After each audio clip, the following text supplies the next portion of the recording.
Hi అండి, అందరికీ నమస్కారం. మనకి దసరా శరన్నవరాత్రులు వస్తున్నాయి కదండి. అసలు ఈ దసరా శరన్నవరాత్రులు అని ఎందుకు అంటారు, ఎన్ని రోజులు చేసుకుంటాము, అసలు దీని వెనుక ఉన్న కథ ఏమిటి అనేది మనం ఈ వీడియోలో తెలుసుకుందాం. ముందుగా మన ఛానల్ని ఫస్ట్ టైం చూస్తున్న వాళ్ళు సబ్స్క్రైబ్ చేసుకొని బెల్ ఐకాన్ని క్లిక్ చేసుకోండి. ఇలాంటి ఎన్నో అప్డేట్స్ మన ఛానల్లో అయితే వస్తాయి. ఇక దసరా హిందువుల యొక్క ముఖ్యమైన పండుగ. ఇది ఆశ్వీజ శుద్ధ పాడ్యమి నుండి ఆశ్వయుజ శుద్ధ నవమి వరకు 9 రోజులు కూడా జరుపుకుంటాం. ఇక 10వ రోజు విజయదశమిగా మనం దసరాని జరుపుకుంటాము. ఇది ముఖ్యముగా శక్తి ఆరాధనకు ప్రాధాన్యతనిచ్చే పండుగ అన్నమాట.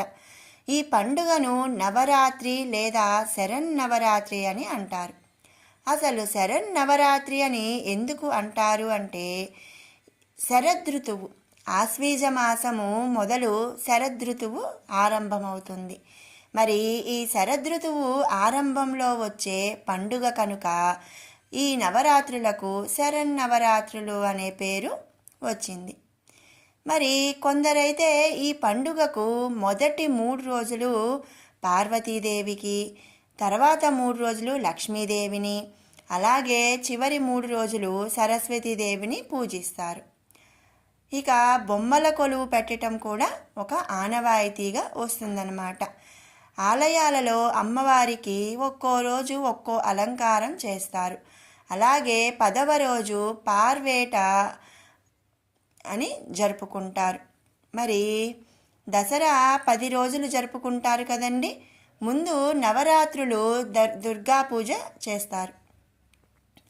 ఇక తెలంగాణలో అయితే ఈ 9 రోజులు కూడా ఆ తల్లిని బతుకమ్మ ఆట అనేది ఆడతారనమాట. పూలతో బతుకమ్మని అలంకరించి ఆ తల్లిని పూజించటం ఆనవాయితీగా వస్తుంది. అలాగే కొన్ని ప్రదేశాల్లో అయితే ఈ దసరా రోజు జమ్మి చెట్టుని పూజించటం ఆనవాయితీగా వస్తుంది.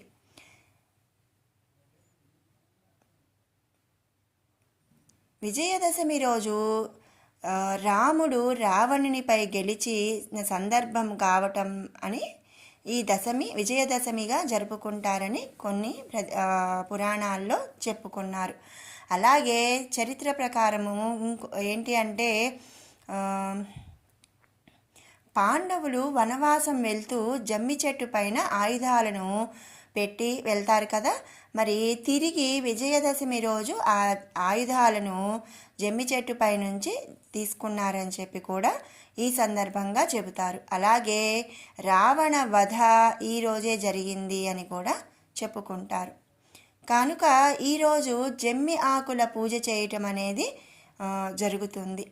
ఇక జగన్మాత అయిన దుర్గాదేవి మహిషాసురుడు అనే రాక్షసునితో 9 రోజులు యుద్ధం చేసి అతనిని వధించిన సందర్భముగా 10వ రోజు ప్రజలంతా సంతోషముతో విజయదశమిని జరుపుకుంటారు అని కూడా దేవీ పురాణంలో చెప్పుకుంటున్నారు. కాబట్టి ఈ 9 రోజులు కూడా మహిషాసురుని అనే రాక్షసుడితో దేవి యుద్ధం చేసింది కాబట్టి ఈ 9 రోజులు శరన్నవరాత్రులుగా చెప్పుకుంటారు. ఇక 10వ రోజు ఆ తల్లిని పూల శయ్య అంటే శాంతమూర్తిగా విజయదశమి రోజు ఈ దసరా అనేది జరుపుకోవటం ఆనవాయితీ.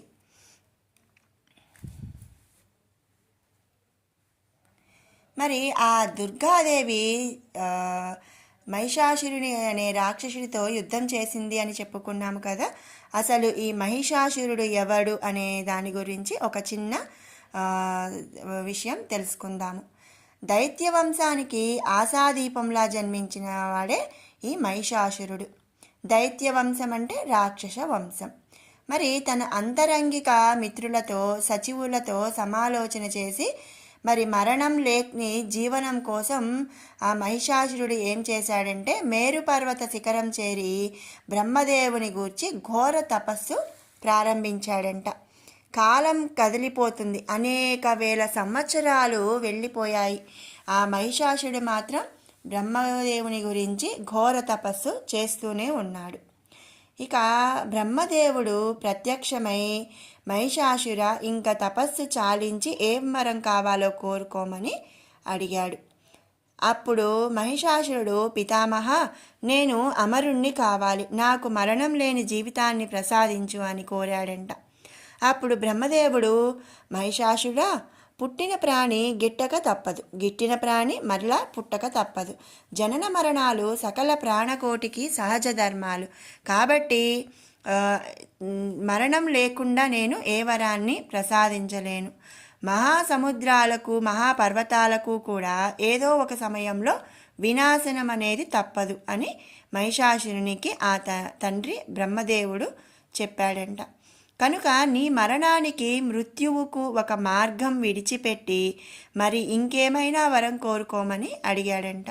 అప్పుడు మహిషాసురుడు, విధాత, అల్పమైన కోరికలకు ఈ మహిషాసురుడు ఆశపడడు.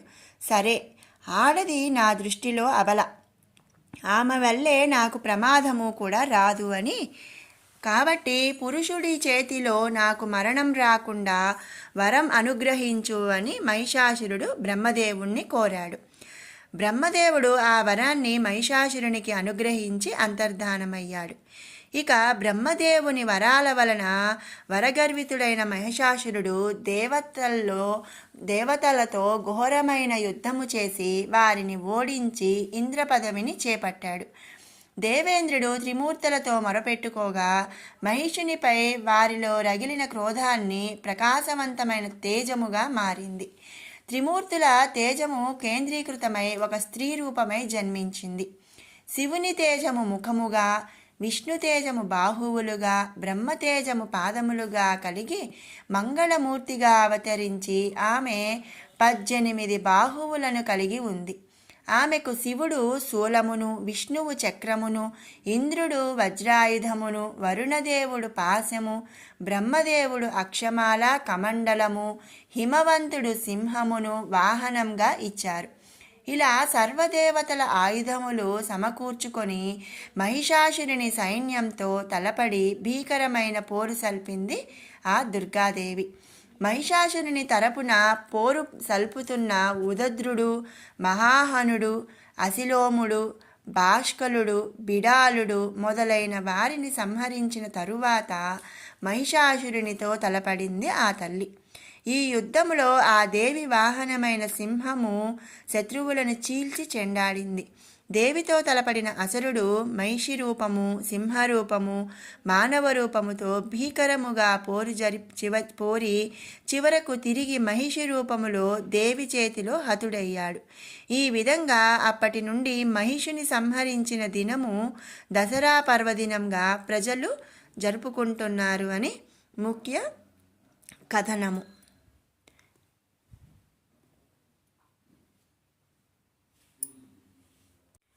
మరి విన్నారు కదండి, దసరా శరన్నవరాత్రులు ఎందుకు జరుపుకుంటాము, అలాగే దీని వెనక ఉన్న కథ ఏమిటి అనేది. మీకు ఈ వీడియో నచ్చినట్టయితే లైక్ చేయండి, షేర్ చేయండి. అలాగే మరిన్ని ఇలాంటి అప్డేట్స్ కోసం మన ఛానల్ని సబ్స్క్రైబ్ చేసుకోండి. Thanks for watching.